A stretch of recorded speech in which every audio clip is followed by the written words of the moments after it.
আমাদের জীবনে আমরা যখনই এমন কোনো মানুষের সাথে পরিচিত হই যে বয়সে, পদে এবং আর্থিক দিক থেকে আমাদের থেকে পিছিয়ে, তখন আমরা সবাই খুব হীন নজরে তাদের দিকে দেখি। মনেই করি না যে সেই ব্যক্তির নিজস্ব একটা অস্তিত্ব রয়েছে, তার নিজেরও একটা মাহাত্ম্য রয়েছে। আমাদের মনেই হয় না যে আমাদের সামনে দাঁড়িয়ে থাকার যোগ্যতা আছে তাদের। চলুন আপনাকে একটা প্রশ্ন করি, শূন্যের নিজস্ব মূল্য কোথায়? আপনি বলবেন কিছুই না। শূন্যের আবার নিজস্ব মূল্য কোথায়? কিন্তু যখন এই শূন্যই কোনো সংখ্যার সাথে এসে যুক্ত হয়ে যায়, কোনো অঙ্কের সাথে এসে যুক্ত হয়ে যায়, তখন তার মূল্য অনেক গুণ বৃদ্ধি পায়। অর্থাৎ এই শূন্যের মূল্য অবশ্যই আছে। আর আমাদের জীবনেও এমন কিছু ব্যক্তি থাকেন, তাদের দেখে মনে হয় যে এদের কোনো মূল্যই নেই। কিন্তু যখন এই ব্যক্তি কারোর সাথে এসে জুড়ে যান, তখন তার মূল্য সেই ব্যক্তির বৃদ্ধি ঘটায়। এই সংসারে এমন কোনো ব্যক্তি নেই যার কোনো মূল্য নেই। যদি আমরা ধনুকের কথা বলি, তাহলে তার জন্য একটি দড়ির প্রয়োজন হয়, যেটি প্রত্যঞ্চা হিসেবে ব্যবহৃত হয়। যদি এই প্রত্যঞ্চা না থাকে, তাহলে ধনুকের কোনো মূল্যই থাকে না। যদি প্রত্যঞ্চা না থাকে, তাহলে ধনুকের অস্তিত্ব অসম্পূর্ণ থেকে যায়। এই সংসারে যে কোনো ব্যক্তি হোক বা যে কোনো বস্তু হোক, প্রত্যেকের নিজস্ব একটি মূল্য আছে। তার সম্মান করুন, সামনে অগ্রসর হন, আর আমার সাথে ভালোবেসে বলুন, রাধা রাধা। সুখ, দুঃখ এবং শক্তি, এই তিন হলো এই সংসারের ত্রিদেবের মতো। আমাদের জীবনে যা কিছু ঘটছে, এই তিনটির ভিত্তির উপরেই হচ্ছে।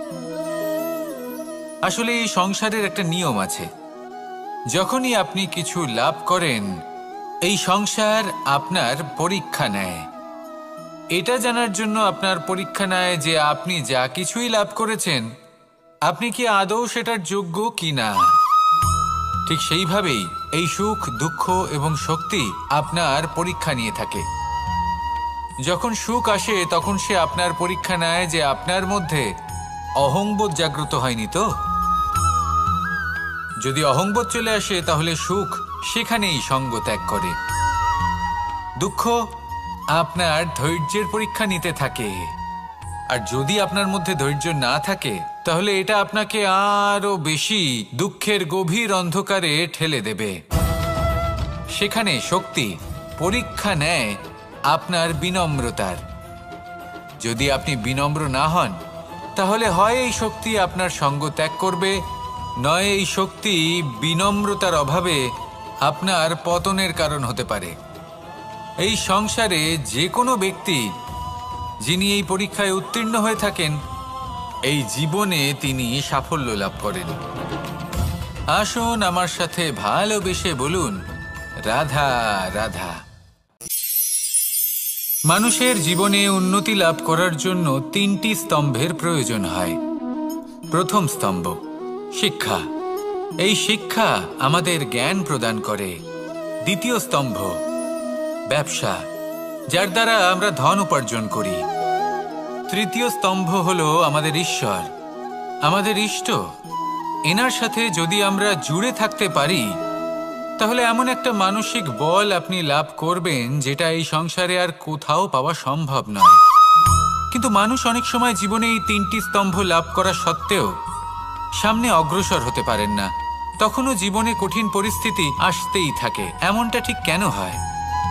কারণ সে জীবনে এই তিনটি স্তম্ভ লাভ করে নেয়, জীবনে প্রয়োগও করে, কিন্তু তার ভিতের কথা সে ভুলেই যায়। যেমন প্রথম স্তম্ভ অর্থাৎ শিক্ষা। এই শিক্ষার আধার হলো শুভ চেতনা। যদি অন্তরে শুভ চেতনা না থাকে, তাহলে এই শিক্ষার কোনো গুরুত্ব থাকে না। দ্বিতীয় স্তম্ভ ব্যবসা। পরিশ্রম করে উপার্জন করতে হবে, এই কথাটা আমরা সবাই জানি এবং সবাই চেষ্টাও করি। কিন্তু ব্যবসা করতে করতে আমরা এটা ভুলে যাই আমাদের ব্যবহার কেমন হয়ে পড়েছে। এই ব্যবহার যদি শুভ হয়, তাহলে আমাদের উপার্জন আস্তে আস্তে একটা স্থির জায়গায় এসে পৌঁছবে। এবং তৃতীয় স্তম্ভ আমাদের ভগবান। যদি ওনার শরণে আপনি যেতে চান, তাহলে তার পূর্বে নিজের মা বাবাকে সেবা করুন। তাদের যত্ন করুন, তাদেরকে ভালোবাসুন, কারণ ওনারাই হলেন এই সংসারে আপনার সবথেকে বড় ইষ্ট। তাহলে 3 স্তম্ভের সাথে সাথে তাদের আধারকেও নিজের জীবনে প্রাধান্য দিন। কোনো সমস্যা আসবে না, জীবনে একের পর এক উন্নতি করবেন এবং এই মন প্রসন্ন হয়ে বলবে রাধা রাধা। মানুষের এই সংসারে জীবনযাপন করার জন্য কিছু জিনিসের প্রয়োজন পড়ে। এমন কিছু আবেগ, এমন কিছু বস্তু আছে যেগুলো তার প্রয়োজন হয়, কিন্তু সব থেকে বেশি যে জিনিসটা তার প্রয়োজন হয় সেটা হলো সম্মানের। আমাদের ভালো লাগে যখন কেউ আমাদের সম্মান করে, আমরা কাউকে সম্মান করলে তারও সেটা ভালো লাগে। কিন্তু আপনি দেখবেন যে সংসারে বেশিরভাগ মানুষ 2টি মাপদণ্ডের ভিত্তিতে সম্মান করেন, হয় বয়স দেখে করেন বা উপার্জন দেখে, অর্থাৎ সেই ব্যক্তি কতটা উপার্জন করেন। এবার ভেবে দেখুন, এটা আবশ্যক নয় কারোর বয়স যদি বেশি হয় তার বুদ্ধিও ততটাই বেশি হবে। আবশ্যক এটাও নয় যে কোনো ব্যক্তি যদি অত্যন্ত ধনী হন বা তার মনও নির্মল হবে বা তিনি সৎকর্ম করবেন বা এমন কোনো কর্ম করবেন যাতে উনি সম্মান লাভ করতে পারেন। হতে পারে উনি ধনী কিন্তু দুশ্চরিত্র। সেই জন্য বয়স বা উপার্জন দেখে কোনো ব্যক্তিকে সম্মান করবেন না, কর্ম দেখুন। যদি গভীরভাবে ভেবে দেখেন তাহলে দেখবেন যদি কোনো মানুষ কোনো সৎকর্ম করেন তাহলে তার প্রতি হৃদয় থেকে সম্মান জাগ্রত হয়। এটাই হলো সেই সম্মান যা অর্জন করতে হবে। বয়স আজ আছে, কাল আরো বৃদ্ধি পাবে। উপার্জন আজ আছে, কাল সেটা কমে যেতেও পারে। কিন্তু যদি আপনি নিরন্তর শুভকর্ম করতে থাকেন তাহলে আপনি মৃত্যুর পরেও অমর হয়ে থাকবেন। আসুন আমার সাথে ভালোবেসে বলুন রাধা রাধা। ভয়ের সাথে আমরা সবাই পরিচিত, কষ্টও আমরা সবাই পেয়েছি। কখনো কখনো আমরা অসুস্থ হয়ে পড়ি, আর এমন সময় হলে মাতার মমতা, কখনো বাবার স্নেহ, কখনো বন্ধুদের পাশে থাকার অনুভূতি আমাদের রোগ নিরাময়ে সাহায্য করে। কখনো যদি আমরা নিরাশ হয়ে পড়ি, তখন যদি আমাদের কোনো আপনজন আমাদের 2টো ভালো কথা বলে তখন আমাদের মনোবল বেড়ে যায়। ঠিক তেমন সংসারের এই রঙ্গমঞ্চে যদি আপনি পীড়িত অনুভব করেন, কিছু শুভ কথা আলোচনা করুন, কিছু স্তুতি গান করুন, কিছু মুহূর্তের জন্য হলেও নিজের ইষ্টদেবের কথা স্মরণ করুন আর প্রার্থনা করুন। সাহস বাড়বে, শক্তিও বৃদ্ধি পাবে এবং সামনে এগিয়ে চলার পথও দেখতে পাবেন। তখন এই মন প্রসন্ন হয়ে বলবে রাধা রাধা। মানুষের জীবনে উন্নতি লাভ করার জন্য 3টি স্তম্ভের প্রয়োজন হয়। প্রথম স্তম্ভ শিক্ষা। এই শিক্ষা আমাদের জ্ঞান প্রদান করে। দ্বিতীয় স্তম্ভ ব্যবসা, যার দ্বারা আমরা ধন উপার্জন করি। তৃতীয় স্তম্ভ হলো আমাদের ঈশ্বর, আমাদের ইষ্ট।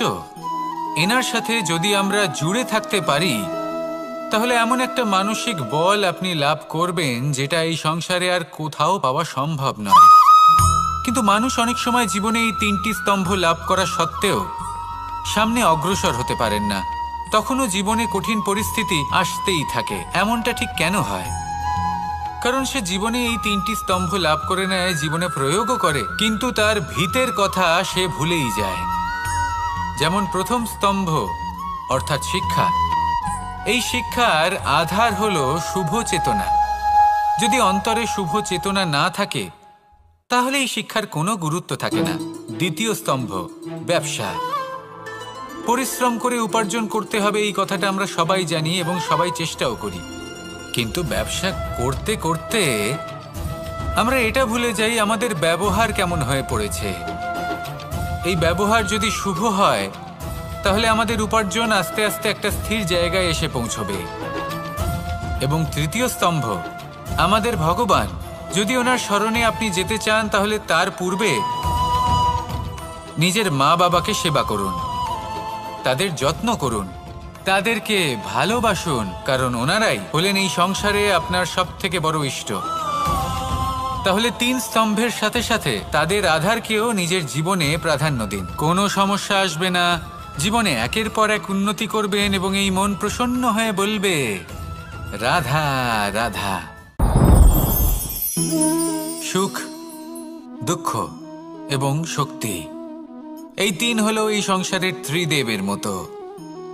আমাদের জীবনে যা কিছু ঘটছে এই তিনটির ভিত্তির উপরেই হচ্ছে।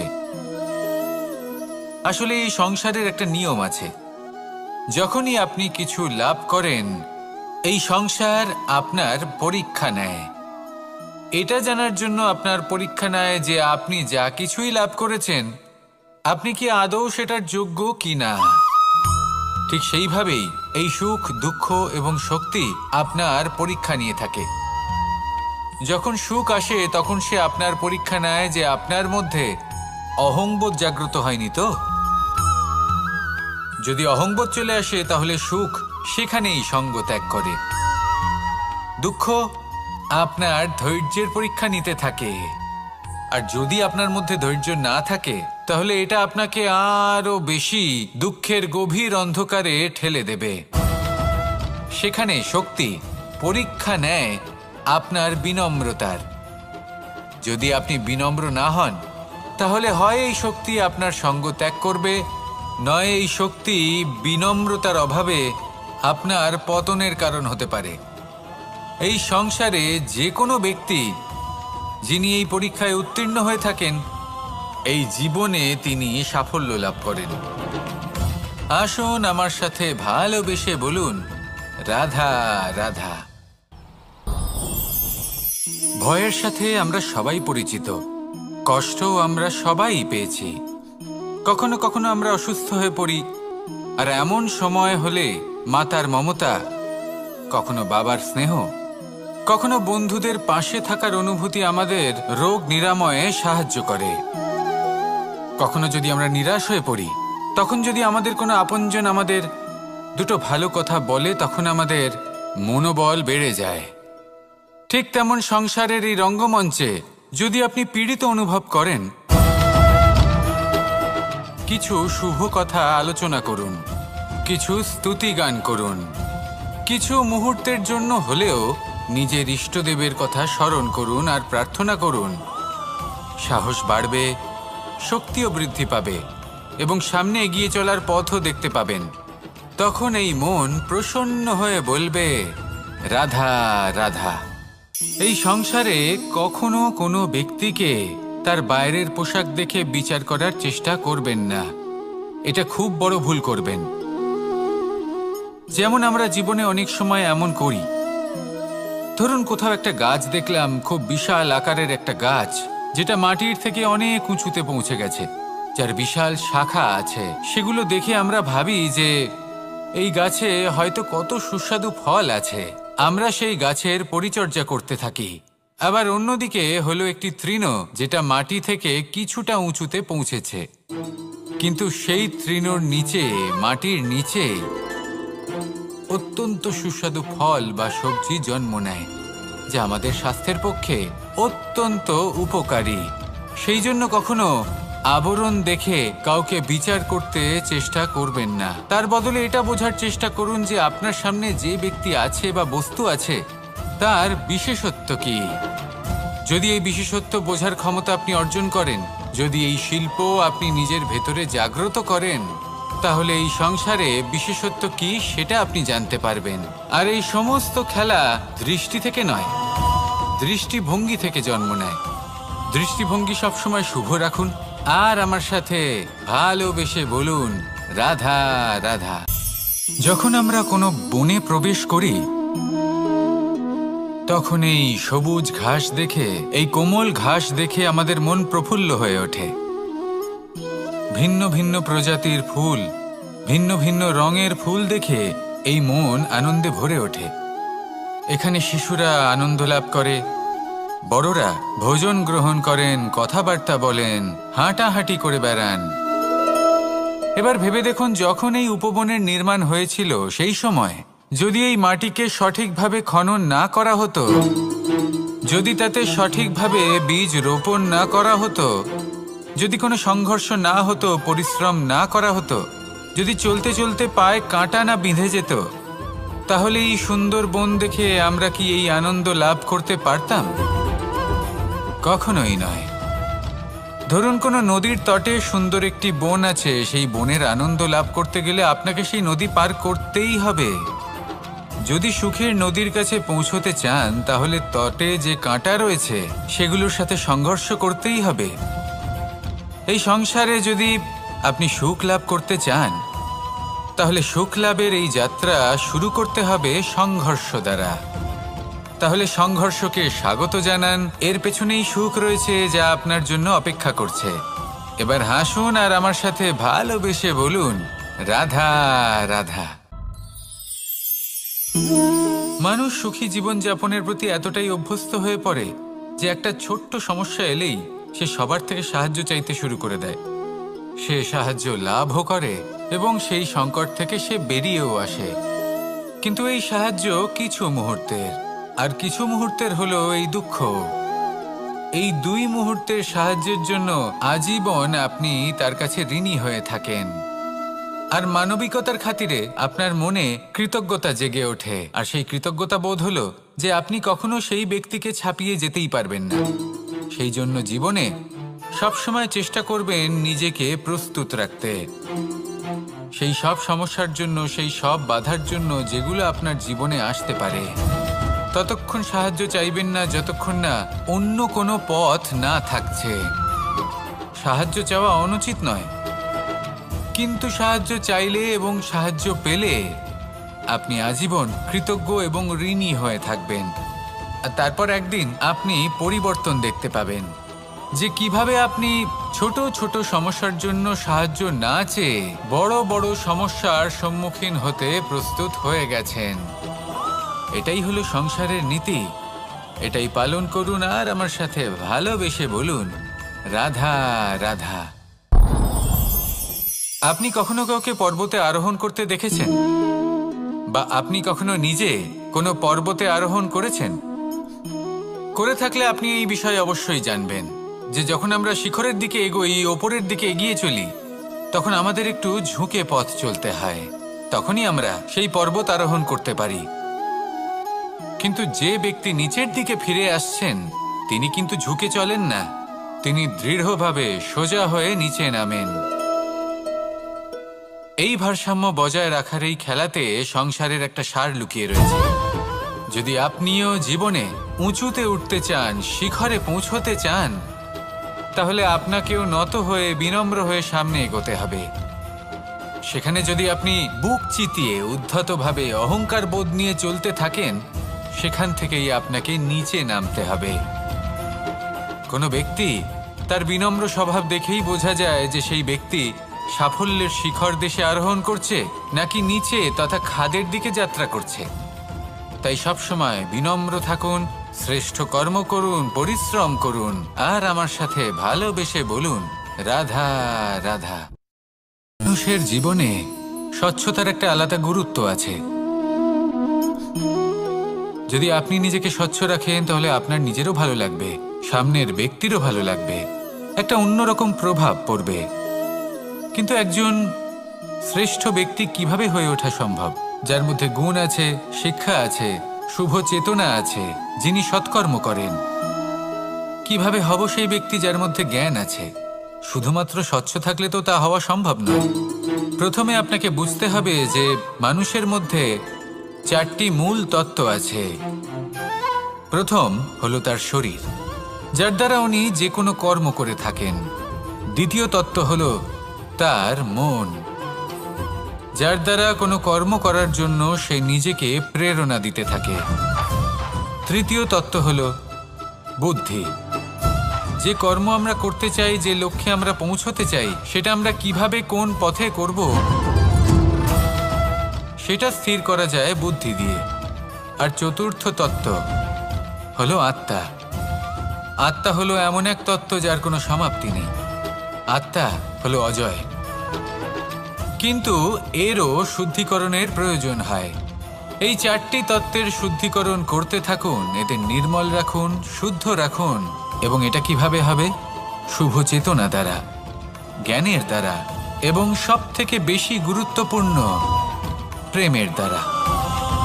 আসুন আমার সাথে ভালোবেসে বলুন, রাধা রাধা। এই জীবনে তিনটি গুরুত্বপূর্ণ শব্দ আছে যা বোঝা আমাদের কাছে খুব গুরুত্বপূর্ণ, এবং এই তিনটি শব্দের নিজস্ব অর্থ আছে। প্রথম হলো সঙ্গবদ্ধতা, অর্থাৎ একসাথে মিলে কাজ করতে হবে, একসাথে মিলে পরিশ্রম করতে হবে, সামনে এগোতে হবে। এরকম করতে পারলে আপনার শক্তি বৃদ্ধি পাবে, আপনার ক্ষমতা বৃদ্ধি পাবে, আপনি এগোতে পারবেন এবং অনেক দূরে যেতে পারবেন। দ্বিতীয় হলো আত্মবিশ্বাস। হেরে যাওয়া বস্তুও আবার জিতে নিতে পারবেন। যদি আপনার নিজের আত্মবিশ্বাস থাকে তাহলে আপনি কখনো পরাজিত হবেন না। এবং তৃতীয় হলো অহংকার। জয়লাভ করার পরেও কিন্তু এটা আপনাকে পরাজিত করতে পারে। সেই জন্য জীবনে সঙ্গবদ্ধ হন, আত্মবিশ্বাস রাখুন, কিন্তু কখনোই অহংকার করবেন না। এই অহংকার আপনার থেকে সব কিছু কেড়ে নিতে পারে। এই অহংকারের জন্যই মথুরাপতি কংস নিজের পতনের দিকে অগ্রসর হয়েছিলেন। এই অহংকারকে ত্যাগ করুন আর আমার সাথে ভালোবেসে বলুন, রাধা রাধা। এই সংসারে সব থেকে বেশি কঠিন কাজ কোনটা? কেউ বলবেন যুদ্ধ করা, কেউ বলবেন ধন অর্জন করা, আবার কেউ বলবেন জ্ঞান অর্জন করা সব থেকে বেশি কঠিন। এবার প্রত্যেক ব্যক্তির নিজস্ব অভিজ্ঞতা আছে আর সেই অনুসারে তার নিজস্ব একটা উত্তর আছে।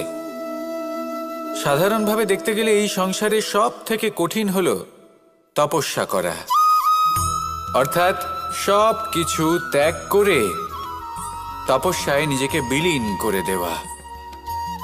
এবার এর থেকে বেশি কঠিন এই সংসারে আর কি বা হতে পারে? এই সংসারে, এই সমাজে, নিজের পরিবারের মধ্যে থেকেও ধৈর্য ধরে সামনে অগ্রসর হওয়া, এটা হলো সব থেকে কঠিন কাজ। কারণ যখন আপনি তপস্যা করেন তখন সেখানে আপনার ধৈর্য ভাঙার মতো কেউ থাকেন না, না কোনো বন্ধু, না কোনো আত্মীয়, না কোনো শত্রু, কেউ না। কিন্তু যখন আপনি এই সমাজে, এই পরিবারে থাকেন, কোনো না কোনো ব্যক্তি এসে আপনার ধৈর্যের বাঁধ ভেঙে দেওয়ার ক্ষমতা রাখেন। তারা আপনার ধৈর্যের বাঁধ ভেঙে দেয়, আর কখনো কখনো তারা অনিচ্ছাকৃতভাবেই সেটা করে থাকেন। কারণ তাদের মানসিকতা আপনার থেকে আলাদা, তাদের কর্ম আপনার থেকে আলাদা, তাদের দৃষ্টিভঙ্গি আপনার থেকে আলাদা, জীবন যাপন আপনার থেকে আলাদা। সেক্ষেত্রে আপনি ধৈর্যচ্যুত হন, প্রসন্নতা আপনার থেকে ছিনিয়ে নেওয়া হয়। সেই জন্য এই সংসারে, এই পরিবারের থেকেও ধৈর্য ধরে সামনে অগ্রসর হওয়া কোনো পর্বতের শিখরে গিয়ে তপস্যা করার থেকেও অনেক বেশি কঠিন। আর যে ব্যক্তি এই সমাজেই, এই পরিবারে, সেই সকল মানুষের মধ্যে থেকে গিয়েও ধৈর্য ধরে অগ্রসর হতে থাকেন, যারা এই কাজটা শিখে নিতে পারেন, তারাই কিন্তু জীবনে আনন্দ লাভ করতে পারেন। এই ধৈর্যই শেষে আপনার জীবনে প্রসন্নতা বহন করে আনবে। তাই ধৈর্য ধরে জীবনের পথে অগ্রসর হন আর আমার সাথে ভালোবেসে বলুন, রাধা রাধা।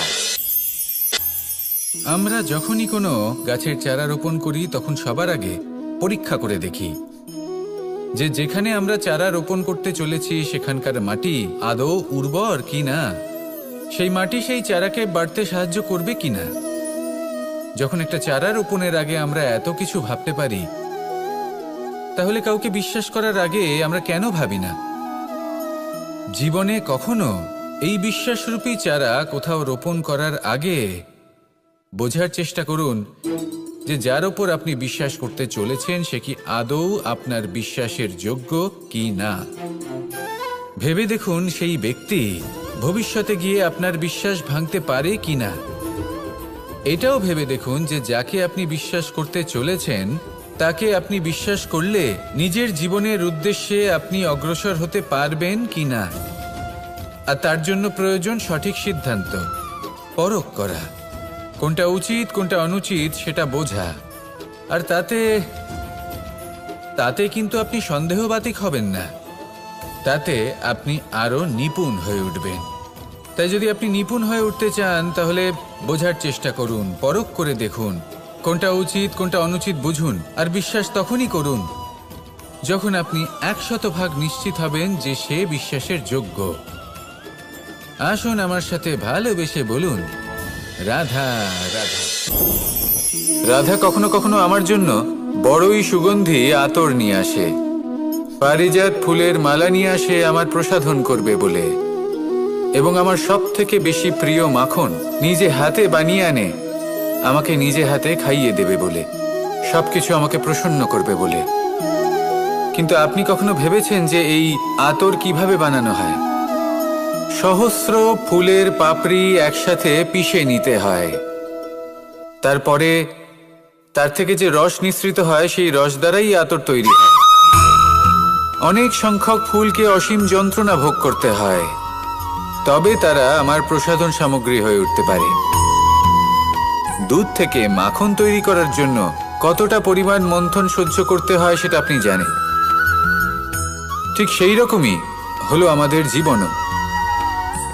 বিপদও আসে, কঠিন পরিস্থিতিও আসে, এর সম্মুখীন হতে শিখুন। মনে রাখবেন, আপনি হলেন সেই দুধ যাকে মন্থন সহ্য করতে হবে মাখন হয়ে ওঠার জন্য। মনে রাখবেন, আপনি হলেন সেই ফুলের মতন যাদের পিষ্ট হতে হবে সুগন্ধি আতর হয়ে ওঠার জন্য, যাকে এই সংসার পছন্দ করে। কখনো কখনো জীবনে আপনার সাথে খারাপ শুধুমাত্র এই কারণে ঘটে যাতে আপনার শ্রেষ্ঠ রূপ এই সংসারের সামনে আসতে পারে। শুধুমাত্র কঠিন পরিস্থিতি এবং বিপদকে একটা সুযোগ হিসেবে দেখার চেষ্টা করুন। আপনার জন্য এই সংসার বদলে যাবে, সংসারকে দেখার দৃষ্টিভঙ্গি পাল্টে যাবে, আপনার ভাগ্য পাল্টে যাবে, আর এই মন প্রসন্ন হয়ে বলবে, রাধা রাধা।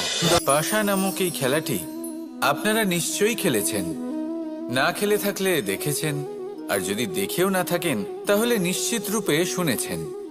মহাভারতের এই মহাযুদ্ধ কোথাও না কোথাও এই পাশা নামক খেলার কারণে হয়েছিল।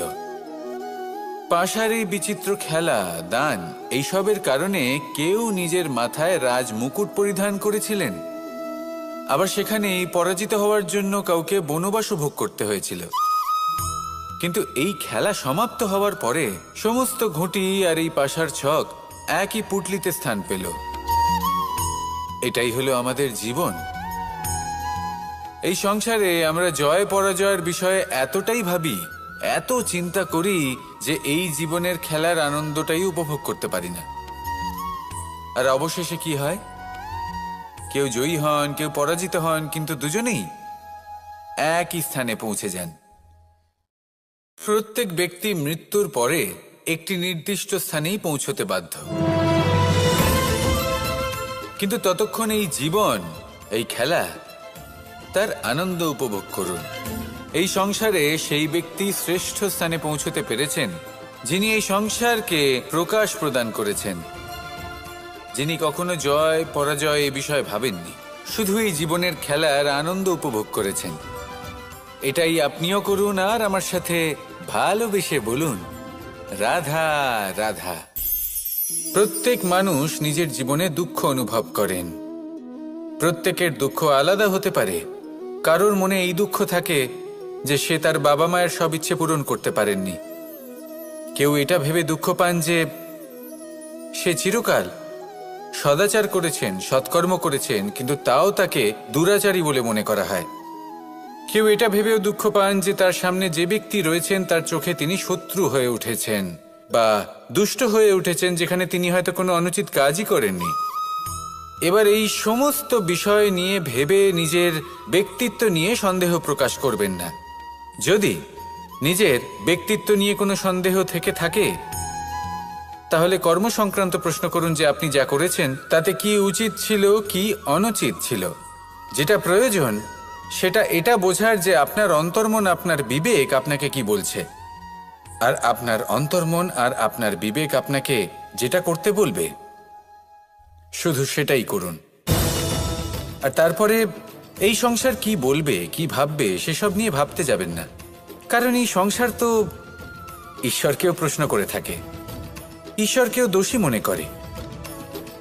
কখনো কখনো যখন কোনো ঘটনা মানুষের ইচ্ছা অনুযায়ী ঘটে না, তখন মানুষ এটা বলে যে হে ঈশ্বর, আপনি আমার পাশে থাকলেন না, আপনি বড়ই কঠোর, এটা আপনার দোষ। যেখানে বেশিরভাগ সময় হয়তো সে নিজেই নিজের কর্মফল ভোগ করছে, আর কখনো কখনো ঈশ্বর হয়তো তার জন্য আরো ভালো কোনো পরিকল্পনা করে রেখেছেন, কিন্তু মানুষ সেটা বুঝতে পারে না। তাই দিনের শেষে যেটা প্রয়োজন সেটা হলো নিজের মনের কথা বুঝতে হবে। আপনার বিবেক কি বলছে শুধু সেটাই করুন আর সামনে এগোতে থাকুন। আমার সাথে ভালোবেসে বলুন, রাধা রাধা। পরিবর্তন, এটা হলো সৃষ্টির অমূল্য নিয়ম। এই সংসারে সবকিছু সময়ান্তরে পরিবর্তিত হয়, এই সময়ও পরিবর্তিত হয়। পরিবর্তন চিরকাল হয়ে এসেছে আর চিরকাল হতে থাকবে, কিন্তু এবার আমরা সেই পরিবর্তন কিভাবে লাভ করব যেটা আমাদের প্রয়োজন, যেটা আমরা চাই। আমরা জীবনে বিকাশ চাই। এই বিকাশ কিভাবে লাভ করতে পারি? এই প্রকৃতি কিন্তু আমাদের অত্যন্ত উত্তম উদাহরণ দিয়ে বুঝিয়েছে।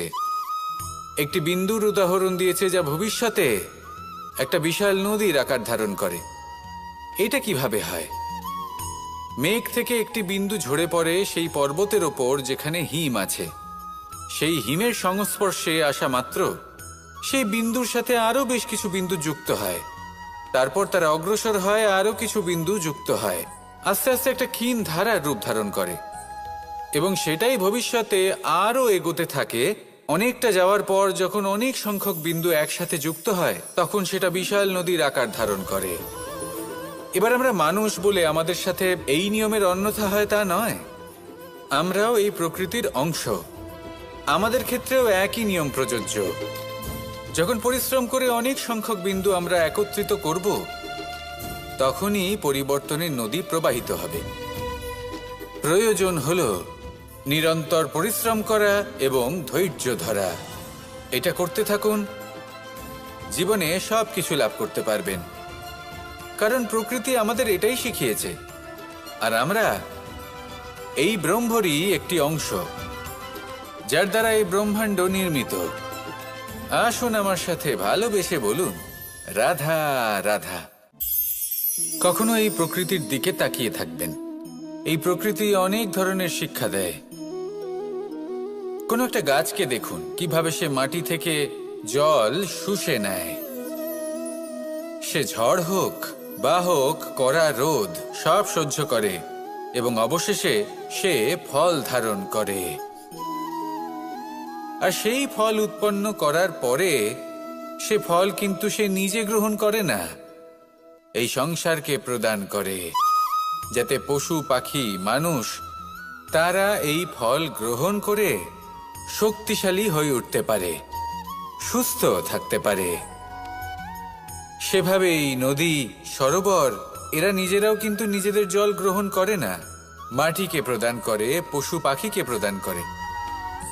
সূর্য নিজেও নিজের জন্য প্রজ্বলিত হয় না, সে প্রকাশ ছড়িয়ে দিতে চায় আমাদের সবার কাছে, সে আলো পৌঁছে দিতে চায়। এই প্রত্যেকের কর্মে পরমার্থ নিহিত আছে, আর সেই জন্যই এদের সকলকে পুজো করা হয়। তাই মনে রাখবেন, আপনার কাছে জীবন যাপনের অতিরিক্ত যা কিছুই আছে তা পরমার্থের জন্য। তাহলে তার সদ্ব্যবহার করুন আর আমার সাথে ভালোবেসে বলুন, রাধা রাধা। আমরা প্রত্যেকেই অবশ্যই এমন সময় দেখেছি যখন অনেকগুলো সমস্যা একসাথে আমাদের জীবনে এসে পড়ে। সমস্যা আমাদের প্রত্যেকের জীবনেই থাকে। আমরা তার সমাধান খুঁজতে চেষ্টা করি, কখনো সমাধান খুঁজে পাই, আবার কখনো যতই চেষ্টা করি না কেন কোনো সমাধান খুঁজেই পাই না। আর যখন এটা হয় তখন মানুষ অত্যন্ত বিচলিত হয়ে পড়েন। নিজের আত্মীয় স্বজন, নিজের বন্ধু বা সংসার, এদের ওপরে এই দোষ চাপিয়ে দেন যে এদের জন্যই এই সমস্যা এসেছে। এবার যদি আমি আপনাকে কোনো পরামর্শ দিই তাহলে এটাই বলবো যে দৃষ্টিভঙ্গি পাল্টে দেখুন। এই দৃষ্টিভঙ্গি দিয়ে দেখুন যে এই সংসারে যে সমস্যায় আসুক না কেন তার জন্য কেউ দোষী নয়, না আপনি না অন্য কেউ। এই পুরো খেলাটাই আপনার মানসিকতা, আপনার দৃষ্টিভঙ্গির, আপনার মনের। কিভাবে বোঝাচ্ছি? যখন আমাদের মন শক্ত থাকে তখন কঠিন থেকে কঠিনতর পরিস্থিতিও আমাদের জীবনে খুব বেশি হলে প্রতিস্পর্ধা হয়ে থেকে যায়। সেখানে যদি আমাদের মন দুর্বল থাকে, তখন অল্প কঠিন পরিস্থিতিও আমাদের কাছে খুব বড় সমস্যা হয়ে যায়, তাই না? একটা শক্ত মন কঠিন পরিস্থিতিকে প্রতিস্পর্ধা হিসেবে দেখে আর তার মধ্যে ওটা সুযোগ খুঁজে নেয়। আমাদের শুধু এটাই করতে হবে। এই সংসারে অন্য কাউকে দোষী মনে করলে আপনার সমস্যা দূর হয়ে যাবে না। সেই জন্য এই সংসারকে দোষ দেওয়ার বদলে এই সমস্যার মূলে চলে যান, সেটাকে বুঝুন, নিজের এই মনকে শক্ত করে তুলুন। যদি আপনার মন শক্তিশালী হয়, তাহলে এই সংসারে অনেক বড় বড় কঠিন থেকে কঠিনতর পরিস্থিতিও যদি আসে, আপনার জীবনে যতই বড় বড় সমস্যা আসুক না কেন, আপনার লক্ষ্য লাভে বাধা দিতে পারবে না। আসুন আমার সাথে ভালোবেসে বলুন, রাধা রাধা। আমরা সবাই পাথর দেখেছি, পর্বতও দেখেছি, শুকনো পাতাও দেখেছি, শ্যামল বনানীও দেখেছি।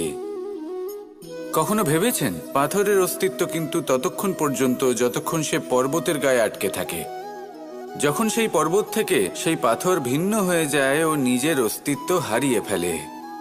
আস্তে আস্তে কখনো পাথর কেটে বা কখনো পিষ্ট হয়ে সেই পাথর আস্তে আস্তে মাটিতে পরিণত হয় এবং পূর্ণরূপে নিজের অস্তিত্ব হারিয়ে ফেলে। এটাই পাতার সাথেও হয়। এই পাতা যতক্ষণ গাছের ডালের সাথে যুক্ত ততক্ষণ তার অস্তিত্ব থাকে। যখনই ডাল থেকে বিচ্ছিন্ন হয়, সেও নিজের অস্তিত্ব হারিয়ে ফেলে। আর এটাই আমাদের সাথেও হয়। যতক্ষণ আমরা নিজেদের আপনজনের সাথে যুক্ত থাকি, আমাদের অস্তিত্ব বজায় থাকে। যখন আপনজনদের সাথে সম্পর্ক ছিন্ন করি, তখন আমরাও আমাদের অস্তিত্ব হারিয়ে ফেলি। এবার এই সংসারের প্রত্যেক ব্যক্তি স্বতন্ত্র থাকতে চান, আর অনেক ব্যক্তি স্বতন্ত্র থাকবেন বলে আপনজনদের দূরে করে দেন আর তাদের সাথে এই সম্পর্ক ছিন্ন করেন। এটা কি সত্যি প্রয়োজন? আপনজনদের সাথে সম্পর্ক ছিন্ন করে নিজের অস্তিত্ব হারিয়ে ফেলা প্রয়োজনীয়, নাকি আপনজনদের সাথে সম্পর্ক বজায় রেখে নিজেদের স্বতন্ত্র করে রাখা সেটা আবশ্যক? নির্বাচন আপনারই। আসুন আমার সাথে ভালোবেসে বলুন, রাধা রাধা। আপনি কি কখনো নৌকা যাত্রা করেছেন? করে না থাকলেও নিশ্চয়ই দেখেছেন যে এই জল যা নিজের অন্তরে সব কিছু সমাহিত করে নিতে পারে, এই নৌকা সেই জলের ওপরেই ভেসে থাকে। নদীর স্রোত কাটিয়ে সে সামনে অগ্রসর হয়। কিন্তু যদি এই নৌকায় কোনো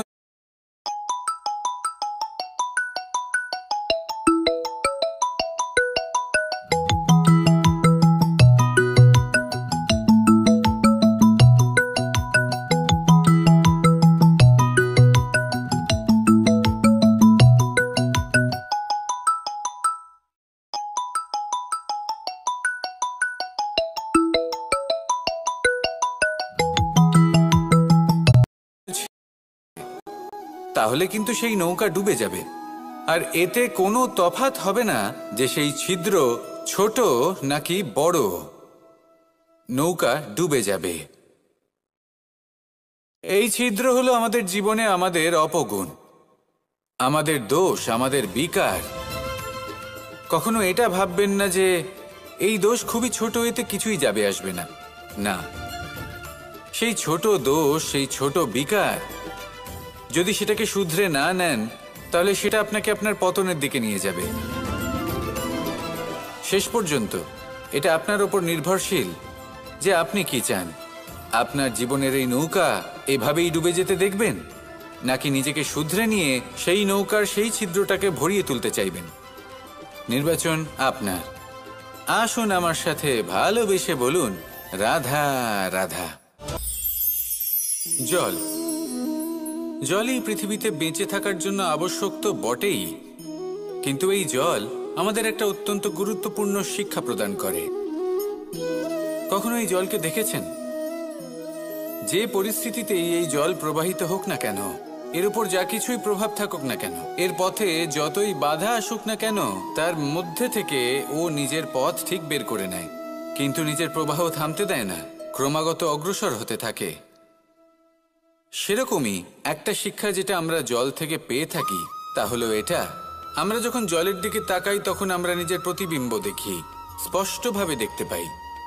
কিন্তু তখনই দেখতে পাই যখন এই জল শান্ত থাকে, স্থির থাকে। যদি এই জল অশান্ত হয়ে থাকে, স্থির না হয়, তাহলে আমরা এতে নিজের প্রতিবিম্ব দেখতে পাই না। এটাই আমাদের মনের সাথেও হয়ে থাকে। যখনই জীবনে কোনো সংকট আসে, যদি আমরা শান্ত মনে, স্থির মনে সিদ্ধান্ত নিই, তাহলে সেটা এমন একটা শীতল সিদ্ধান্ত হবে যেটা আমাদের ভবিষ্যৎকে একটা শ্রেষ্ঠ স্থানে নিয়ে যাবে। যদি এই মন অশান্ত হয়, বিচলিত হয়, পীড়িত হয়, দুঃখিত হয়ে থাকে, রুষ্ট হয়ে থাকে, তাহলে অনেক সময় আমরা এমন সিদ্ধান্ত নিই যেটা আমাদের জন্য অনুচিত প্রমাণিত হয়। যখন আপনি ক্রুদ্ধ ছিলেন বা দুঃখের বশে ছিলেন, তখন অনেক সময় হয়তো এমন সিদ্ধান্ত নিয়েছেন যেটার জন্য ভবিষ্যতে আপনি অনুশোচনা করেছেন। এবার দেখুন, এই আবেগগুলো থেকে আমরা পালাতে পারবো না, কিন্তু এই আবেগগুলো আপনার উপর কতটা প্রভাব ফেলবে সেটা আমরা অবশ্যই ঠিক করতে পারি। এই মনকে আমরা নিয়ন্ত্রণ করতে পারি। এটাই করুন, চিন্তা করুন, এই মনকে শান্ত রাখুন, স্থির হতে চেষ্টা করুন, আর তারপরে সিদ্ধান্ত নিন। আসুন আমার সাথে ভালোবেসে বলুন, রাধা রাধা। এই সংসারে ভৌতিক বস্তুরও নিয়তি আছে। যারাই এই সংসারে আসে বা উৎপন্ন হয়, তারা কিছুমাত্র সময় পর্যন্তই এখানে থাকতে পারে, আর তারপরে সেও লুপ্ত হয়ে যায়, অর্থাৎ সে নিজেও এই পঞ্চমহাভূতে সমাহিত হয়ে যায়। আমাদের সাথেও ঠিক এটাই হয়। সেই জন্যই ঈশ্বর দ্বারা প্রদত্ত এই উপহারের বিষয়ে ভাবুন, এই জীবনের বিষয়ে ভাবুন। ঠিক যেমন বিশ্বাস ভঙ্গ হলে কোনো ব্যক্তি আমাদের কাছে অপরিচিত হয়ে যান, ঠিক সেরকমই শেষ নিঃশ্বাস ত্যাগের পর এই শরীরও আমাদের কাছে পরই হয়ে যায়। তাই এই শরীর থাকাকালীন শ্রেষ্ঠভাবে একে সদ্ব্যবহার করুন, এই জীবনে শ্রেষ্ঠ কর্ম করুন। আর এই জীবনকে শ্রেষ্ঠভাবে যাপন করার জন্য কিছু কথা বোঝা প্রয়োজনীয়। যদি আপনি কারোর প্রশংসা করেন, তাহলে পূর্ণ হৃদয় দিয়ে করুন। যদি আপনি হস্তক্ষেপ করে থাকেন, তাহলে মস্তিষ্ক দ্বারা করুন। যদি আপনি সমীক্ষা করেন, তাহলে বিবেক দ্বারা করুন। যদি আপনি ধন অর্জন করতে চান, তাহলে নীতি অনুসারে চলুন। যদি জীবনযাপন করতে চান, তাহলে রীতি মেনে করুন। আর যদি ঈশ্বরের ভজন করতে চান, তাহলে ভক্তিভাব নিয়ে করুন। শুধু এই কথা মনে রাখবেন যে আপনার এই জীবন কিন্তু অনিশ্চিত কাল পর্যন্তই আছে। কতক্ষণ আছে সেটা কেউ জানে না। তাই কিছু মুহূর্ত যেটা যাপন করতে আমরা এখানে এসেছি, সেখানে ক্রোধ, অহংকার, ঈর্ষা, এইসব আবেগের কি গুরুত্ব বলুন তো? এগুলো ত্যাগ করুন। মানুষকে ক্ষমা করতে শিখুন, আস্তে আস্তে বিশ্বাস করতে শিখুন। এই সংসারে নিঃস্বার্থভাবে প্রেম করতে শিখুন, আর সবার মধ্যে আনন্দ বিতরণ করুন। তাই এই সব গুণ যদি আপনি আত্মসাৎ করতে পারেন, তাহলে আপনার জীবনে শুধু আনন্দ এবং আনন্দই বিরাজমান হবে। আসুন আমার সাথে ভালোবেসে বলুন, রাধা রাধা। এবার কখনো কখনো জীবনে আমাদের মনে হয় যে চতুর্দিকে শুধুমাত্র অন্ধকারই হয়ে আছে। প্রত্যেকেরই তা কখনো মনে হয়। আর তখনই আমাদের নিরাশ হলে চলবে না, আমাদের দুঃখী হলে চলবে না। সেই সময় আমাদের খুঁজতে হবে নিজেদের আশেপাশে, চতুর্দিকে, আর কোথাও না কোথাও আমরা প্রকাশ অবশ্যই দেখতে পাবো, আশার একটা কিরণ অবশ্যই দেখতে পাবো। কেউ এমন একটা কর্ম করেন যেটা দেখে আমরা প্রেরিত হয়ে যাই, আর এমন কোনো কর্ম যদি আপনারা করেন, তাহলে সেই কর্ম আপনার মনকে প্রসন্ন ভাব, আনন্দ এবং ভালোবাসা দ্বারা ভরিয়ে তুলবে। আপনার অন্তরের সেই অন্ধকারের অন্ত করবে, দুঃখেরও অন্ত করবে। আর এই মন প্রসন্ন ভাব নিয়ে বলবে, রাধা রাধা। আমরা সকলে শক্তি অনুভব করতে চাই। এবার যদি আপনাকে জিজ্ঞেস করা হয় যে সবথেকে বেশি শক্তির অনুভব কোথা থেকে করা সম্ভব, তখন কেউ কেউ বলবেন পুষ্টিকর আহার গ্রহণ করলে, ব্যায়াম করলে, কেউ বলবেন ধন লাভ করলে, বন্ধুদের থেকে, পরিবারের থেকে, আদি ইত্যাদি। এইভাবে আপনি শক্তির অনুভব অবশ্যই করতে পারেন, কিন্তু সবথেকে বেশি শক্তির অনুভব যদি আপনি করতে চান তাহলে তা পাবেন শুধু একতার দ্বারা, সংগঠনের দ্বারা। যদি আপনাকে উদাহরণ দিই, নিজের এই হাতটাকে দেখুন, 5টা আঙুল রয়েছে। কোনো একটা বস্তুকে নিজের একটা আঙুল দ্বারা তুলে ধরার চেষ্টা করে দেখুন, বড়ই কষ্ট হবে। তখন আপনি বুঝতে পারবেন যখন এই 5টি আঙুল একত্রিত হয় তখন কোনো কাজ কতটা সহজ হতে পারে। এটাই হলো শক্তি, একতার। সব থেকে ভালো উদাহরণ যদি আপনাকে দিই তাহলে বাঁশি। এই বাঁশি থেকে অত্যন্ত মধুর সুর নির্গত হয় যা সবার মন প্রসন্ন করে দেয়। এই কথা সত্যি, কিন্তু এই বাঁশি আমি একটা বা দুটো আঙুল দিয়ে বাজাতে পারবো না।